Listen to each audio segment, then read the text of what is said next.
Paul Cezanne was born in 1839 in France.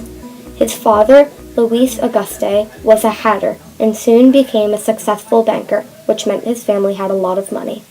His mother was a housewife. At the age of 10, Cezanne entered the St. Joseph School. Then he went to the College Bourbon, where he made a friend, Émile Zola, who became a very famous writer. In 1857, Cezanne began attending the Free School of Drawing. Then, going against the objections of his father, he committed himself to pursuing his artistic development and left for Paris in 1861. Cezanne's first work was The Judgment of Paris, painted in 1862 through 1864.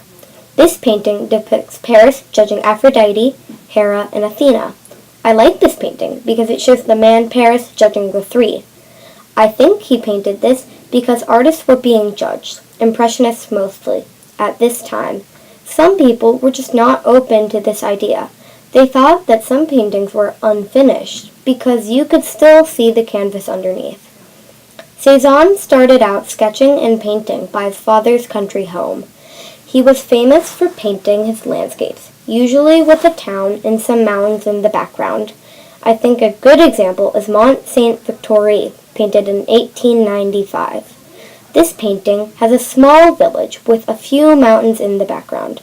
It is a very peaceful scene, and I think that is what Cezanne wanted to achieve. Cezanne played with perspective in the way we look at things. Sometimes he used the same objects in paintings. He also made it so that in still life with a basket, he shows you looking at the side of the basket. Then he shows you looking into the blue jug. A series of paintings by Cezanne were The Card Players, painted in the late 1890s. These paintings sold for a huge amount of money. This series is nice because all of the paintings are similar but different. Cezanne was into fine detail, and he shows that throughout his artwork. The last painting I'm going to talk about is Dish of Peaches, painted in 1896. This is one of Cezanne's most famous paintings. He repainted it almost 4 times, probably trying to achieve perfection. Again, he shows you looking at the side of the wine bottle. Then he shows you looking into the same blue vase and straw-trimmed vase, sugar bowl, and apples, 1890 through 1893. I think this painting is nice because when you look at it carefully, you see things that you might not have noticed before. I think Cezanne had a unique style of art, and I am glad he kept on doing what he loved, even though some people rejected him.